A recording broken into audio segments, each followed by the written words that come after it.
alladzina yabkhalun, orang-orang yang pelit. Bukan hanya pelit, tapi wa ya'murunan nasa bil bukhli, mereka memerintahkan manusia untuk berbuat pelit. Bukan hanya pelit dan memerintahkan manusia untuk berbuat pelit, mereka juga menyembunyikan apa yang Allah berikan berupa anugerah kepada mereka. Assalamualaikum warahmatullahi wabarakatuh. Alhamdulillahi rabbil alamin, wa bihi nasta'inu ala umuri dunya waddin. Wassalatu wassalamu ala asyrafil anbiya'i wa sayyidil mursalin, sayyidina wa maulana Muhammadin wa ala alihi wa ashabihi wattabi'ina lahum bi ihsanin ila yaumiddin. Amma ba'du. Kaum muslimin jamaah, bapak-bapak, ibu-ibu, hadirin sekalian yang saya hormati rahimakumullah.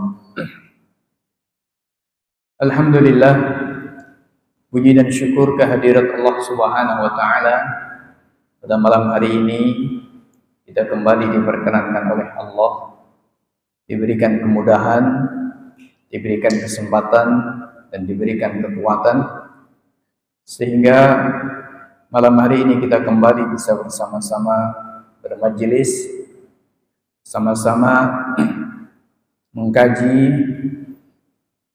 membaca dan mempelajari ayat-ayat Allah Subhanahu wa taala, melanjutkan kajian tafsir Al-Qur'an Al-Karim.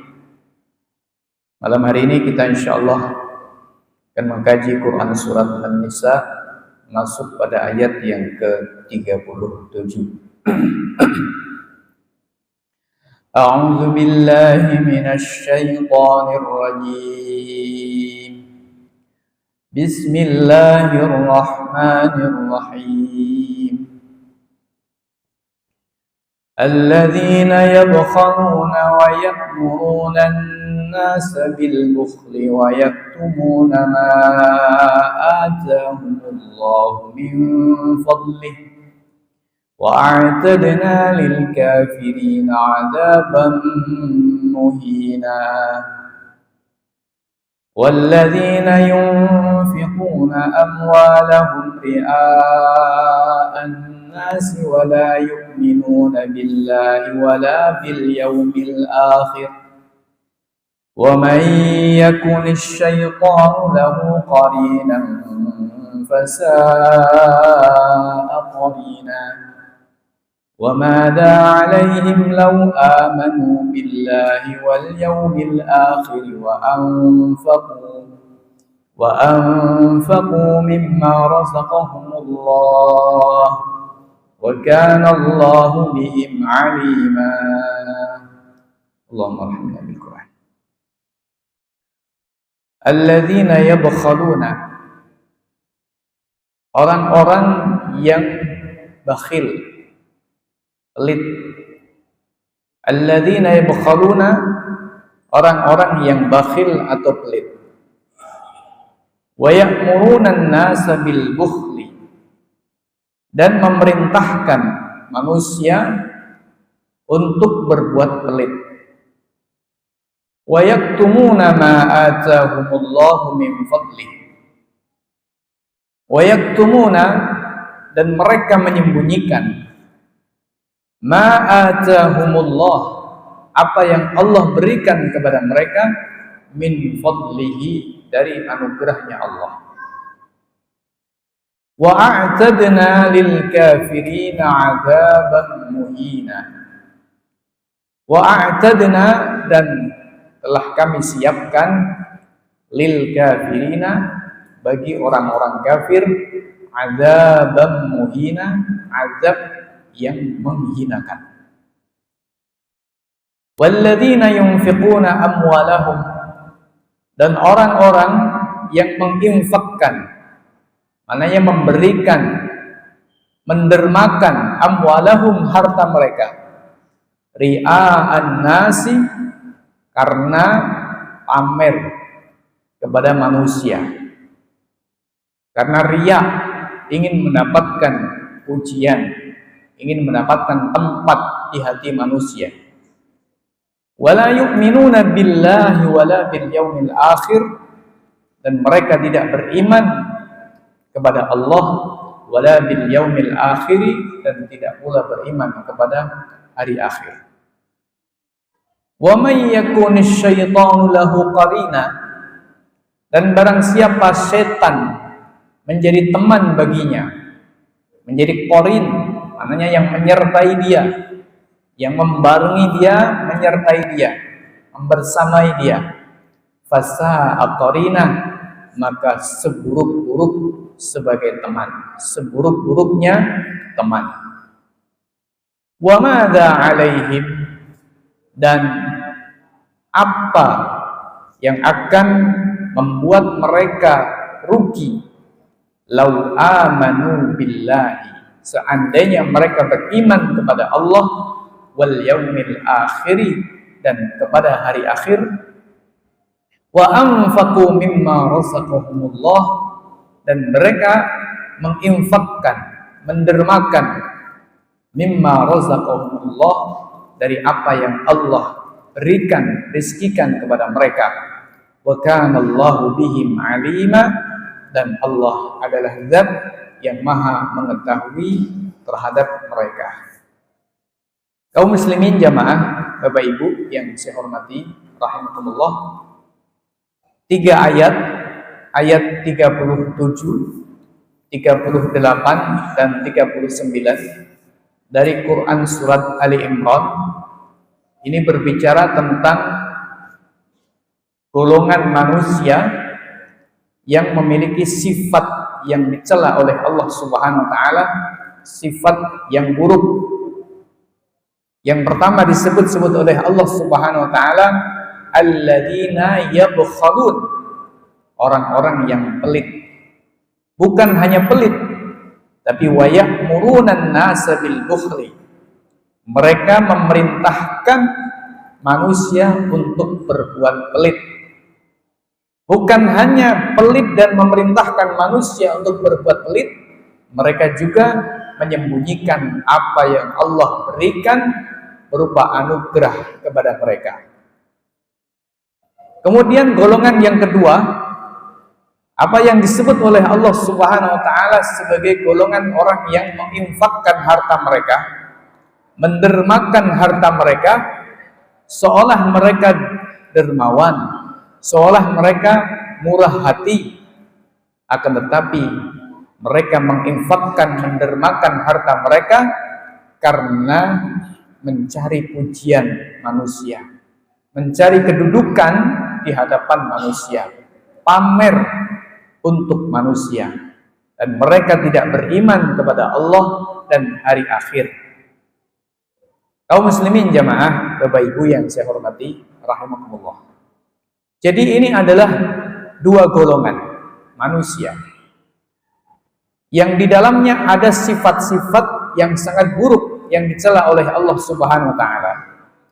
Ketika kita cermati, ayat ini datang setelah sebelumnya Allah Subhanahu wa taala memerintahkan kita agar menyembah hanya kepada Allah saja, berbuat baik kepada kedua orang tua, berbuat baik kepada orang-orang yang memiliki hubungan kerabat dengan kita, berbuat baik kepada anak-anak yatim, berbuat baik kepada orang-orang miskin, berbuat baik kepada tetangga, baik tetangga yang masih saudara ataupun tetangga yang bukan saudara, berbuat baik kepada teman kita, kepada orang yang bersama dengan kita, berbuat baik kepada ibnus sabil, para musafir, berbuat baik kepada siapa saja yang mereka berada di bawah tangan kita, wa ma malakat aymanukum.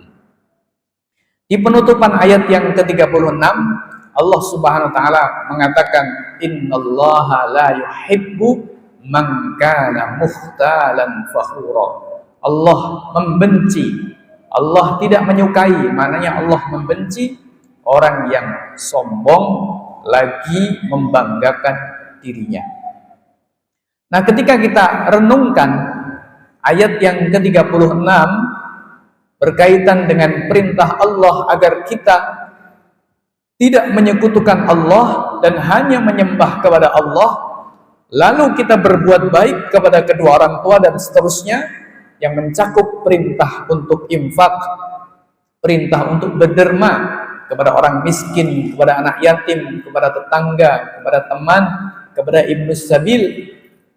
Dan kemudian Allah mencela orang yang memiliki sifat membanggakan diri, memiliki sifat sombong. Ketika kita perhatikan ayat 36 ini, kemudian kita sambungkan pada ayat yang ke-37 sampai 39, maka kita mendapatkan satu benang merahnya. Kita mendapatkan hubungannya. Apa hubungannya? Bisa jadi alladzina yabkhalun, orang-orang yang pelit, memerintahkan manusia untuk berbuat pelit, menyembunyikan anugerah yang Allah berikan kepada mereka. Begitu pula orang-orang yang berinfak, berderma, tapi karena pamer, karena riya atau pamer, ingin mendapatkan hati manusia, ingin mendapatkan pujian manusia, tidak beriman kepada Allah. Bisa jadi mereka itu maknanya, maksudnya adalah yang disebut oleh Allah sebagai man kana mukhtalan fakhura, orang yang sombong, orang yang membanggakan dirinya. Yang mana orang yang sombong dan membanggakan dirinya, sifat sombong dan membanggakan dirinya, ini menjadikan orang tidak mau berbuat baik atau enggan berbuat baik kepada orang lain. Nah, salah satu sifat yang kemudian disebut-sebut oleh Allah yang menempel pada mereka adalah sifat pelit. Bahkan tidak hanya pelit, memerintahkan orang lain untuk berbuat pelit. Kaum muslimin jamaah, Bapak Ibu yang saya hormati rahimakumullah. Bisa juga ayat yang ke-37 sampai 39 ini bukan atau tidak memiliki kaitan secara langsung dengan ayat 36 yang memerintahkan kita agar berbuat baik kepada sanak saudara kita, kepada bapak ibu kita, kepada anak yatim, kepada orang miskin dan seterusnya. Akan tetapi ini ayat yang berdiri sendiri menjelaskan tentang golongan-golongan manusia dengan sifat-sifat yang dicela oleh Allah Subhanahu wa taala. Kaum muslimin jamaah, Bapak Ibu yang saya hormati rahimakumullah. Ala kulli hal, apakah ayat ini berkaitan dengan ayat 36 atau tidak berkaitan secara langsung? Yang jelas ayat ini berbicara tentang orang-orang yang memiliki sifat yang dicela oleh Allah. Sebagian ulama mengatakan bahwa orang-orang yang pelit, bahkan memerintahkan manusia untuk berbuat pelit, menyembunyikan apa yang Allah berikan kepada mereka, yang dimaksud mereka ini adalah ahlul kitab, orang-orang Yahudi. Jadi Allah Subhanahu wa taala mensifati orang-orang Yahudi dengan sifat bukhl, sifat pelit. Pelit itu maknanya diddul jud, lawan dari kata al-jud. Al-jud itu maknanya dermawan. Al-jud itu maknanya kita rela memberikan harta kita kepada orang lain. Kita berbaik hati, kita murah hati kepada orang lain dengan memberikan sebagian harta kita. Ini artinya al-jud. Nah, Allah menyebut-nyebut alladzina yabkhalun, orang-orang yang pelit. Nah, yang dimaksud dengan orang-orang yang pelit dan memerintahkan manusia berbuat pelit, menyembunyikan apa yang Allah berikan kepada mereka, sebagian ulama mengatakan yang dimaksud di dalam ayat ini adalah al-Yahud, orang-orang Yahudi. Memang pada kenyataannya di dalam beberapa ayat Allah Subhanahu wa taala menyebut-nyebut sifatnya orang Yahudi itu pelit. Allah Subhanahu wa taala di dalam Al-Qur'an mengatakan, "Wa qalatil yahudu yadullahi maghlulah. Ghullat aydihim wa lu'inu bima qalu. Bal yadahu mabsuutatani yunfiqu kaifa yasha." Dalam ayat ini Allah Subhanahu wa taala mengatakan, wa qalatil yahud, orang-orang Yahudi itu menuduh Allah, mengatakan bahwa Allah itu pelit. Wa qalatil yahudu yadullahi maghlulah. Orang-orang Yahudi menuduh Allah pelit. Ini kan satu kejahatan yang luar biasa. Menuduh Allah pelit. Bayangkan, ada manusia menuduh Tuhan, menuduh Allah Subhanahu wa taala, zat yang maha pemurah, sebagai zat yang maha pelit. Itu tuduhannya orang Yahudi kepada Allah. Lalu Allah mengatakan tentang orang-orang Yahudi, ghullat aydihim. Justru orang-orang Yahudilah yang pelit, kata Allah. Ghullat aydihim. Orang-orang Yahudilah yang pelit. Wa lu'inu bima qalu, dan mereka dilaknat sebab ucapan mereka. Bal yadahu mabsuutatan. Sebaliknya Allah zat yang maha pemurah, yunfiqu kaifa yasha. Allah memberikan kepada siapa saja sesuai dengan kehendaknya, seperti apa yang dia inginkan.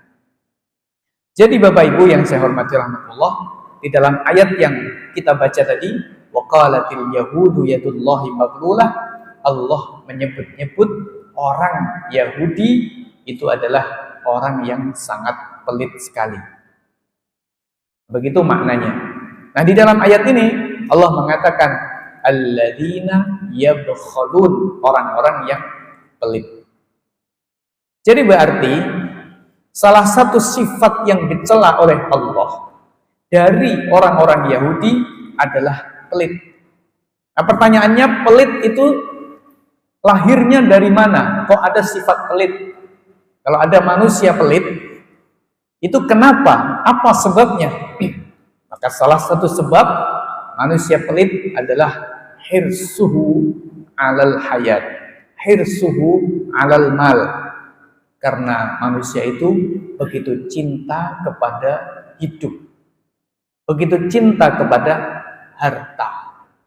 Maka di dalam Al-Quran, di dalam Quran surat Al-Baqarah, Allah Subhanahu wa taala menegaskan bahwa orang-orang Yahudi itu memiliki keinginan, memiliki angan-angan bisa hidup selama 1000 tahun. Quran, dalam Quran surah Al-Baqarah ya, mengatakan bahwa orang-orang Yahudi ini memiliki keinginan lau ummira alfasanah, andai kata diberikan usia 1000 tahun.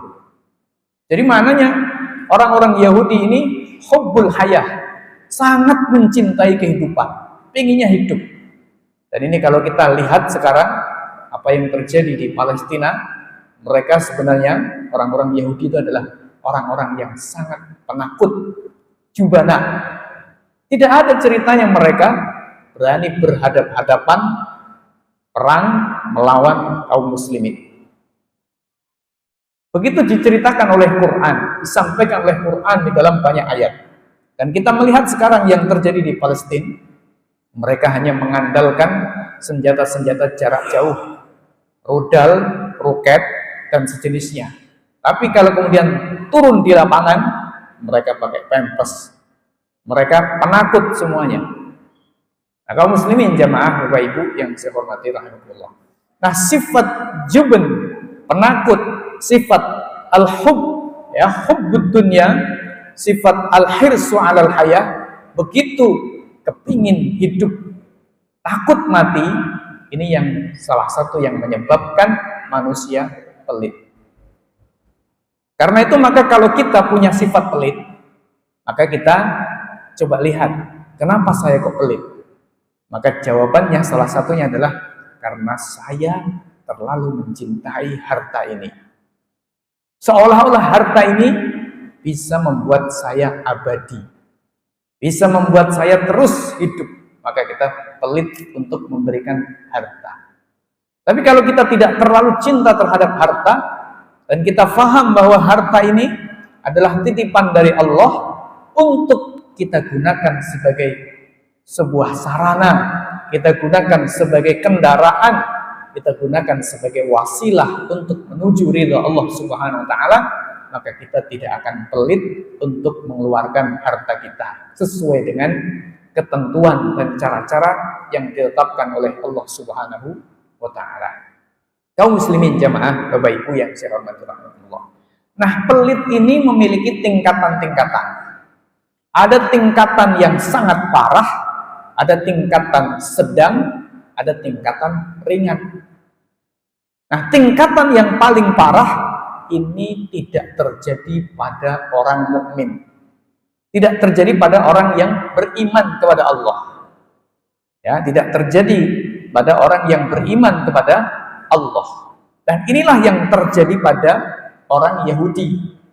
Apa itu tingkatan pelit yang paling parah, yang paling atas? Itu adalah ketika sifat pelit itu menyebabkan manusia tidak mau menunaikan kewajiban yang ditetapkan oleh Allah atas hartanya. Misalnya apa? Karena pelitnya dia eman membayar zakat.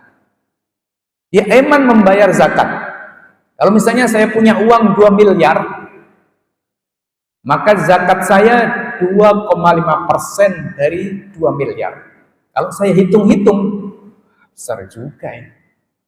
Maka saya eman, dan saya akhirnya tidak, saya keluarkan uang zakat saya 2,5% dari 2 miliar. Dan kita melihat sebenarnya banyak orang yang punya uang 2 miliar. Banyak banget. Bukan hanya banyak, tapi banyak banget. Ya. Nah, mengeluarkan 2,5% dari 2 miliar, itu kalau kita hitung dengan angka secara nominal, ya memang besar. Nah, kalau sampai ada orang, dia tidak mau membayar zakatnya, gara-gara pelit, eman, maka ini adalah tingkatan pelit yang pertama. Tingkatan pelit yang paling parah yang ada pada orang Yahudi. Nah, kaum muslimin jamaah Bapak Ibu yang saya hormati. Maka di dalam sebuah hadis Nabi Shallallahu Alaihi Wasallam mengatakan, la yajtami'ul bukhlu ma'al iman. Tidak berkumpul pelit dengan keimanan. Ma'al iman, bersama iman. Jadi ada orang ngaku beriman tapi kok pelit, maka ini tidak mungkin. Nah, yang dimaksud pelit di sini adalah pelit yang sampai menjadikan orang tidak mau menunaikan kewajiban hartanya. Nah, kaum muslimin jamaah Bapak Ibu yang saya hormati rahimakumullah. Jadi ini adalah pelit tingkat pertama. Kemudian pelit tingkat kedua adalah ketika orang menunaikan zakat, membayar zakat, membayar kewajibannya, tapi disertai dengan rasa eman. Dia merasa sangat berat. Nah, ini berarti dia juga pelit. Maka seharusnya ketika kita membayar zakat, ini kita sadar, ini kewajiban kita, ini bukan hak kita, dan justru ini sebenarnya membuang kotoran-kotoran dari harta kita. Maka Quran pun mengatakan, khudz min amwalihim shadaqatan tutahhiruhum wa tuzakkihim biha wa shalli alaihim inna salataka sakanun lahum. Khudz min amwalihim, ambillah wahai Rasulullah, min amwalihim, dari sejumlah harta mereka, shadaqatan, zakat, tutahhiruhum, yang kamu menyucikan mereka, biha, dengan zakat, wa tuzakkihim, dan kamu membersihkan mereka, menyucikan mereka. Jadi fungsinya zakat adalah at-tathhir, menyucikan, at-tazkiyah, membersihkan. Sehingga maknanya ketika orang itu pelit membuang kotoran, coba bayangkan, ada orang eman membuang kotoran. Jadi ibaratnya saya habis makan sate. Menurut saya sate itu makanan yang enak, nah, begitu misalnya. Terus saya ketika waktunya membuang kotoran, saya eman ini makanan dari sate. Bisa dibayangkan apa yang akan terjadi? Rusak. Ya, pencernaan saya rusak. Perut saya rusak, kira-kira begitu. Tubuh saya rusak karena saya nggak mau buang kotoran. Begitu pula orang yang tidak mau bayar zakat, maka kotoran dia tidak mau buang. Maka orang yang membayar zakat jangan merasa bangga, wah saya sudah hebat, sudah bayar zakat. Enggak, zakat ini sebagai tathhir, sebagai bentuk penyucian terhadap diri kita. Oleh karena itu maka zakat disebut juga sebagai sedekah. Quran menyebut zakat dengan istilah zakat, juga menyebutnya dengan istilah sedekah. Nah, zakat disebut dengan zakat dalam bahasa Arab. Zakat itu bermakna salah satunya adalah membersihkan. Bersih, zakat itu bermakna bersih. Kenapa disebut dengan sedekah? Dari kata sidqun yang artinya jujur. Artinya zakat itu menjadi bukti jujurnya, benarnya keimanan seseorang. Maka orang yang imannya tidak benar, maka dia enggan untuk membayar zakat. Nah, kaum muslimin jamaah, Bapak Ibu yang saya hormati rahimahullah, ini tingkatan yang kedua. Tingkatan yang ketiga, yakni tingkatan yang paling ringan, tentu saja adalah dia membayar zakat. Dia juga sedekah kadang-kadang. Tapi kemudian seringkalinya juga tidak bersedekah. Kalau longgar saja dia bersedekah. Kalau pas kemudian nggak terlalu longgar, dia tidak sedekah. Ini masih punya sifat yang namanya pelit meskipun tipis. Maka orang yang betul-betul dermawan, Quran mengatakan alladzina yunfiquna fis sarra'i wad dharra. Orang-orang yang mau tetap berinfak dalam keadaan sempit maupun dalam keadaan lapang. Ini luar biasa. Orang yang terbebas dari al-bukhl, terbebas dari dari kepelitan, sifat pelit, sifat kikir, itu adalah orang yang beruntung. Kenapa? Fis sarra, dalam keadaan mudah, dalam keadaan lapang dia berinfak. Fid dharra, dalam keadaan sempit pun dia tetap berinfak sesuai dengan kemampuannya. Quran mengatakan, wa may yuqa syuhha nafsihi faulaika humul muflihun. Barang siapa dia terbebas dari sifat pelit, faulaika humul muflihun, maka mereka itulah orang-orang yang beruntung. Kaum muslimin jamaah, Bapak Ibu yang saya hormati rahimakumullah. Alladzina yabkhaluna, orang-orang yang pelit. Ini dicela oleh Allah. Yang dimaksud adalah orang-orang ahli kitab, Yahudi khususnya, tetapi ayat ini bicara secara umum, ya berarti siapa saja yang memiliki sifat pelit. Dicela oleh Allah sesuai dengan tingkatan yang tadi kita sampaikan. Wa ya'muruna an-nasa bil bukhl. Nah, ini paling jelek lagi daripada kita bandingkan dengan yang jelek tadi. Sudah sangat buruk sekali orang yang pelit sehingga dia tidak mau membayar zakat, tidak mau menunaikan kewajiban. Itu sudah sangat buruk sekali. Ditambah ya'muruna an-nasa bil bukhli. Dia perintahkan orang lain untuk berbuat pelit juga. Bisa kita bayangkan ya. Orang lain pun dia perintahkan untuk berbuat pelit. Maknanya apa? Orang lain perintahkan berbuat pelit. Ada orang lain yang berinfak Ada orang lain yang berderma, dia itu merasa eman. Itu hartanya orang lain, hartanya orang. Dia melihat orang berinfak, orang berderma, dia merasa eman. Padahal bukan milik dia. Ini berarti tingkatannya sudah parah. Sudah parah sekali. Kemudian wayaktumuna ma atahumullah min fadlih. Sifat yang ketiga, mereka menyembunyikan apa yang Allah berikan dari anugerah Allah kepada mereka. Nah, maknanya mereka tidak menyampaikan ayat-ayat Allah Subhanahu wa taala yang Allah berikan kepada mereka, yakni kitab Taurat, mereka sembunyikan sebagian besarnya. Kaum muslimin jamaah, Bapak Ibu yang saya hormati rahimakumullah. Jadi ini orang-orang Yahudi. Maka Allah melanjutkan ayatnya, wa'atadna lil kafirina adzabam muhina, dan Allah siapkan bagi orang-orang kafir azab yang menghinakan. Siapa yang dimaksud dengan orang-orang kafir? Ya tadi, orang yang pelit, memerintahkan manusia untuk berbuat pelit dan menyembunyikan anugerah yang Allah berikan kepada mereka. Orang Yahudi, kafir, jelas disiapkan oleh Allah azab yang akan menghinakan mereka. Nah, bagaimana dengan orang-orang Islam, orang-orang mukmin yang pelit?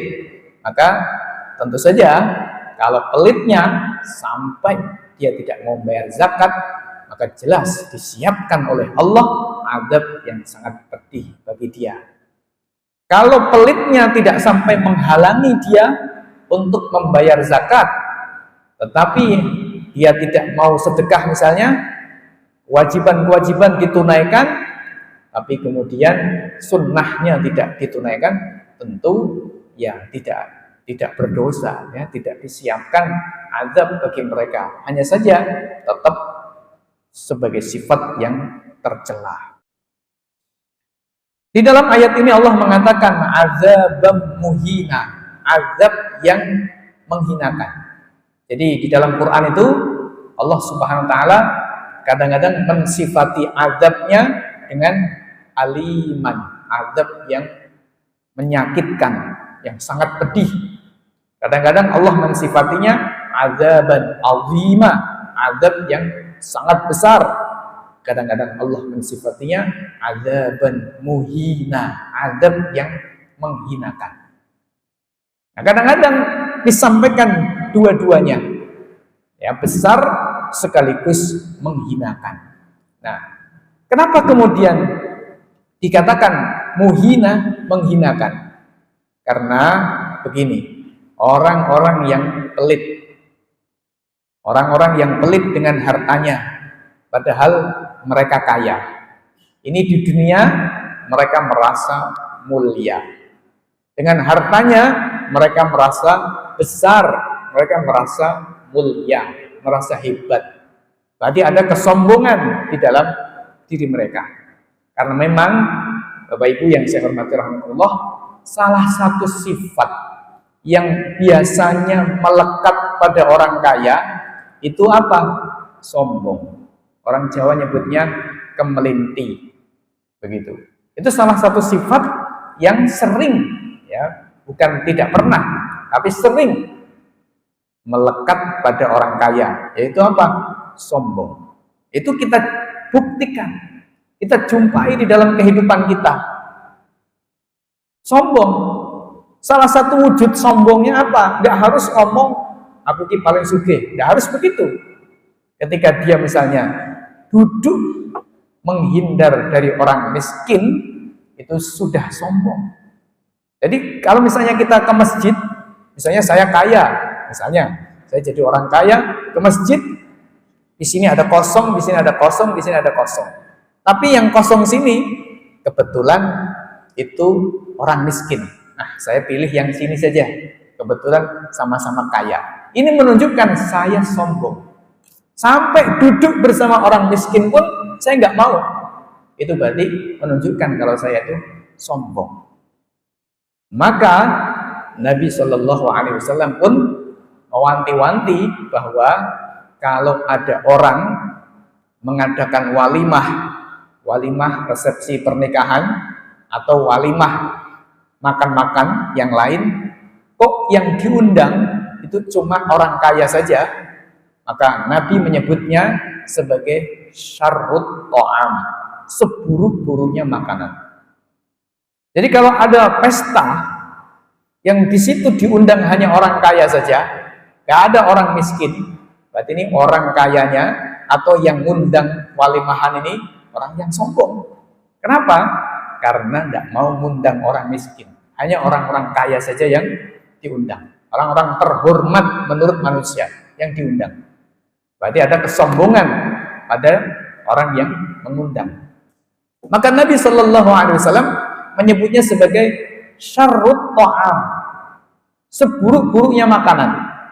Jadi kalau jenengan jadi orang kaya, kemudian diundang dalam walimahan, resepsi, pernikahan dan semacamnya, ternyata itu yang diundang hanya orang-orang kaya, jenengan sadar termasuk orang kaya, maka kalau jenengan ikut datang tidak berdosa, tapi jenengan makan makanan syarrut ta'am, seburuk-buruknya makanan. Kalau kemudian nanti jenengan sakit, entah gula, entah hipertensi, entah yang lain, ya jangan salahkan kecuali diri sendiri. Kenapa? Karena makan syarrut ta'am, seburuk-buruknya makanan. Bisa kita bayangkan ya? Kenapa kok kemudian disebut oleh Nabi Shallallahu Alaihi Wasallam sebagai syarrut ta'am, seburuk-buruknya makanan? Karena makanan ini dihidangkan atas kesombongan. Makanan ini dihidangkan atas kesombongan. Nah, itu lumrahnya orang kaya itu punya sifat sombong. Illa man rahima rabbi, kecuali orang yang dirahmati Allah, diselamatkan oleh Allah dari sifat sombong. Maka ayatnya begini, wa a'tadna lil kafirina adzabam muhina. Saya siapkan bagi orang-orang kafir yang pelit tadi adzaban muhina, azab yang menghinakan. Kenapa kok menghinakan? Yang digunakan oleh Quran kok menghinakan? Karena orang yang pelit, yang maknanya adalah orang yang sombong tadi itu, maka di dunia dia merasa hebat, merasa tinggi, merasa bangga dengan kekayaannya, maka di akhirat dia akan dihinakan oleh Allah. Kaum muslimin jamaah, Bapak Ibu yang saya hormati, rahimakumullah. Nah, kita masuk pada ayat yang ke-38. Quran mengatakan walladzina yunfiquna amwalahum ria'an nas wa la yu'minuna billahi wala bil yaumil akhir. Orang-orang yang berinfak. Kalau tadi pelit, kalau sekarang berinfak, berderma, memberikan hartanya banyak-banyak, tapi ria'an nas, karena pamer kepada manusia. Hanya untuk pamer-pamer saja, untuk flexing, untuk biar dikatakan sebagai orang yang dermawan, atau biar dipuji oleh orang, atau biar mendapatkan kedudukan, atau mendapatkan tempat di hati manusia. Itu namanya pamer, ria'an nas. Itu juga dicela oleh Allah. Jadi bagaimana harusnya? Ya infak, tapi tidak pamer. Begitu. Tidak boleh pelit, tapi juga tidak boleh infak karena ria'an nas, pamer kepada manusia.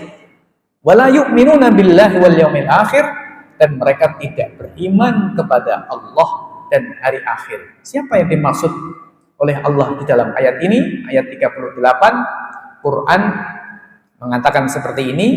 Sebagian ahli tafsir menjelaskan ini maknanya, maksudnya adalah al-munafiqun, orang-orang munafik. Jadi orang-orang munafik itu punya sifat yang buruk, yaitu apa? Berinfak tapi pamer, berinfak tapi untuk tujuan mendapatkan pujian manusia. Nah, kalau kita lihat dalam kehidupan kita juga banyak. Ya, tentu saja ini menjadi pelajaran bagi kita sifat pelit tidak boleh, berinfak tapi tidak ikhlas, tidak murni karena Allah juga tidak dibenarkan. Pelit itu sifatnya orang Yahudi, berinfak karena pamer itu sifatnya orang munafik. Nah, begitu maknanya Bapak Ibu yang saya hormati Allah.